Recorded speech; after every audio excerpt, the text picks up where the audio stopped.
Hello student, last class में हमने metal और नॉन मेटल के बारे में कुछ बेसिक चीजें, बेसिक डिफरेंस पढ़ा था। लेकिन अभी हम पढ़ने जा रहे हैं उसकी जो मेन प्रॉपर्टीज। लास्ट टाइम हमने कुछ प्रॉपर्टीज ही पढ़ी थी, जैसे कि हार्डनेस हो गया और बाकी की प्रॉपर्टीज हम अब पढ़ेंगे, ठीक है। अब जो इंपॉर्टेंट प्रॉपर्टी होती है, अभी वापस से शुरू कर रहे हैं बेटा, एक बार हार्डनेस को भी वापस से शुरू कर सकते हैं।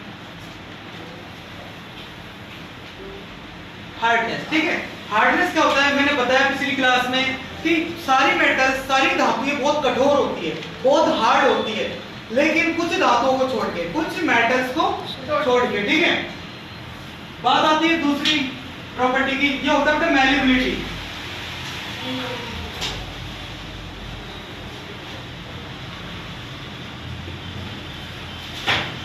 मैल्युबिलिटी मतलब होता है बेटा आघात वर्ध्यता।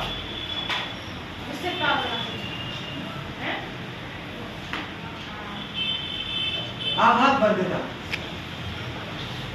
मैल्युबिलिटी क्या होती है, इसको ध्यान से समझना बेटा, बहुत आसान है।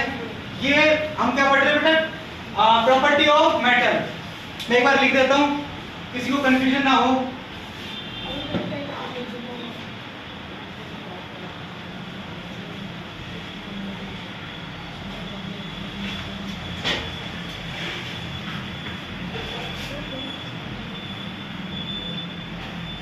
प्रॉपर्टी ऑफ मेटल, ठीक है बच्चों।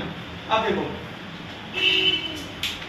हार्डनेस पढ़ी हमने। हार्डनेस का क्या था, सिंपल सा कि सारी जो मैक्सिमम जो मेटल्स होती है उनकी जो नेचर होती है कौन सी होती है, हार्ड, ठीक है। अब बात आती है दूसरी मैल्युबिलिटी। मैल्युबिलिटी मतलब होता है आघात वर्ध्यता, ठीक है। इसको पढ़ते हैं हम, ये क्वालिटी क्या है, मतलब कौन सी प्रॉपर्टी इसके अंदर क्या दिया गया है, ठीक है। मैल्युबिलिटी की बात करते हैं तो हमने देखा होगा बेटा, ब्लैक, इसमें देखा लोहार। लोहार क्या करता है बेटा, एक छोटे से लोहे के टुकड़े को, कुछ भी ले सकते हो तुम, जैसे कि 1 किलो का कोई बांट ले लिया, ठीक है। उस टुकड़े को पीट के जब बिटन, जैसे कि कोई भी चीज लोहे के टुकड़े को लिया, वो उसी मेटल से, लोहे के हथौड़े से वगैरह, हैमर वगैरह होते हैं ना, उनसे पीट के क्या उसको एक लॉन्ग शीट पे, थिन शीट, बहुत बड़ी और एक पतली शीट में कन्वर्ट कर देता है, ठीक है। देखा होगा तुमने, लोहार होता है, अपने लोहे को लेके उसको पीट के क्या एक पतली दिन में, पतली शीट में कन्वर्ट कर देता है, ठीक है। वो जो प्रॉपर्टीज क्या कहलाती है, मैल्युबिलिटी या फिर आघात कर देता। समझे बेटा क्या हुआ? क्या करना है कि जो आयरन होता है, कोई भी मेटल जिसको लेके उसमें बीटन करके हैमर से किसी भी मेटल की थिंग से कर सकते हैं, तो क्या कर दिया जाता है, एक थिन शीट में या फिर थिन शीट में कन्वर्ट किया जा सकता है। तीसरी क्वालिटी है इंपॉर्टेंट, है ना, इसको बोलते हैं बेटा डक्टिलिटी।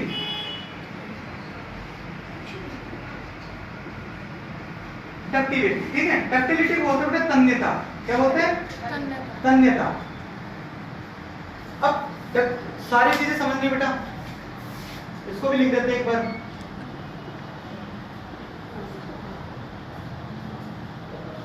ठीक है बेटा। अब देखो, डक्टिलिटी मतलब होता है तन्यता। अब तन्यता के बारे में पढ़ते हैं, होती क्या है डक्टिलिटी। किसी भी मेटल की हम प्रॉपर्टी पढ़ रहे हैं तो मेटल के बारे में सारी चीजें पता होनी चाहिए, ठीक है।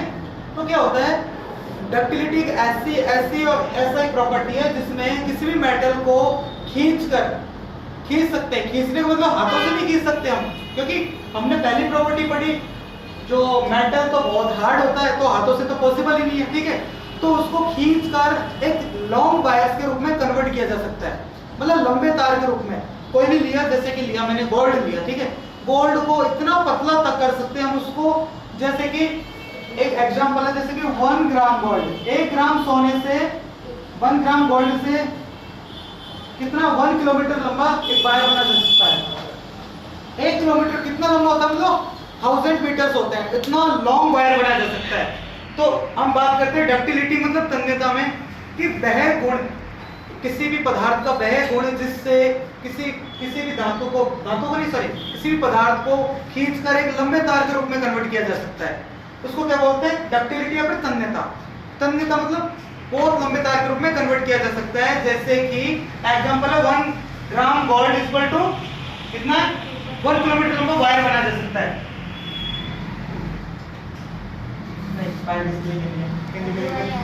तार जानते हो सब, ठीक है। अब जो फोर्थ वाली इंपॉर्टेंट है बेटा, इनको मिटा देता हूं। फोर्थ वाली देखो, अब थोड़ा शॉर्ट में। फोर्थ है बेटा सोनोरस या फिर चमकदार। क्या होता है बेटा, जो फोर्थ क्वालिटी है, अपनी फोर्थ प्रॉपर्टी है इसकी मेटल की, क्या कहती है कि सोनोरस। बेटा एक मिनट, थोड़ा सा मिस्टेक हो गया। सोनोरस मतलब होता है ध्वनि, ठीक है बच्चों ना। ध्वनि का मतलब होता है सोनोरस। किसी भी मेटल, कोई भी मेटल को जब भी हम बीट करते हैं, पीटते हैं उसको, किससे? मेटल से ही। ऐसे नहीं तुम यदि लोहे को प्लास्टिक की चीज से, प्रॉपर जो तुम प्रॉपर्टी को जो पढ़ रहे हो फॉलो नहीं हो पाएगी, ठीक है। तो सोनोरस का मतलब होता है कि चीजों में मतलब साउंड होता है, साउंड, ठीक है। मतलब आवाजें आती हैं जो एक विशिष्ट प्रकार की, एक स्पेशल टाइप की साउंड निकलती है, ठीक है। तुम्हें पता है जब स्कूल की घंटी, घंटी किसकी रहती है? आयरन की। आयरन की घंटी को आयरन की रॉड से जब बीट करते हैं, बीटन करते हैं, पीटते हैं तो क्या होता है? एक डिफरेंट टाइप की आवाज निकलती है, जिसकी जो बहुत ही एक मतलब शार्प वॉइस होती है, तीखी होती है, बहुत अब मतलब अजीब टाइप सिंगल वॉइस बोलते हैं उसको, ठीक है। तो ध्वनि क्या होता है? कोई पदार्थ जिसको पीटने पर आवाज उत्पन्न होती है, फिर साउंड क्रिएट होता है, वो बहुत क्या कहलाता है? ध्वनि। ध्यान रखना, सारी प्रॉपर्टियां तुम्हारे बोर्ड के एग्जाम्स या फिर तुम्हारे स्कूल के नॉर्मल एग्जाम्स उनमें सब में आने वाले, ठीक है। फिफ्थ वाला देखते हैं बेटा हम, लश्चर। लश्चर मतलब होता है चमकदार, ठीक है। हाँ बच्चों, चमकदार शब्द से पता चल रहा होगा, जो नॉर्मली जेन्युइन जो होती है सारी मेटल्स, वो क्या होती है? शाइनिंग करती है एक नॉर्मल फॉर्म में, मतलब बिल्कुल न्यूट्रली क्या करती है? शाइनिंग करती है। लश्चर प्रॉपर्टी क्या होती है? ऐसा पदार्थ, ऐसा यौगिक, ऐसा कंपाउंड या कुछ भी ले सकते हो, लेकिन धातु नहीं लोगे, मेटल, क्योंकि मेटल तो पढ़ रहे हैं अभी, ठीक है। तो वो क्या होता है? जो शाइनिंग करता है, जो ब्राइट, जो खुद की ब्राइटनेस होती है, वो क्या कहलाता है? लश्चर। 5 पॉइंट हो गए। कंडक्टिविटी शायद हमने पिछली वीडियो में पढ़ ली थी, ठीक है। अब बात आती है, एक बार लिख भी लेते हैं। अब मुझे बताओ कि जो 5 प्रॉपर्टीज पढ़ी हमने, इंक्लूडिंग बाई कंडक्टिविटी 6 प्रॉपर्टीज, जो इंपॉर्टेंट प्रॉपर्टीज ये होती है जो 10 तक लेवल में अच्छे से आप लिख के आओगे, मार्क्स अचीव होंगे, अच्छे मार्क्स आएंगे, ठीक है। तो हमें ज्यादा तो करनी नहीं है, लेकिन इन चीजों की डेफिनेशन सिर्फ मैंने अभी बताई है, लिखी नहीं है। चाहो तो तुम अपनी लैंग्वेज में बुक में से देख सकते हो, एक बार बुक की हेल्प लेके आराम से देख सकते हो, ठीक है बेटा। तो अगली वीडियो में हम लेके आएंगे difference between the metal and non metal. अभी हमने मेटल्स को अच्छे से पढ़ा है, नॉन मेटल्स में जस्ट अपोजिट है, लेकिन उसको समझाना बहुत ही रिक्वायरमेंट है उसकी, ठीक है। तो मिलते हैं बेटा अगले वीडियो में।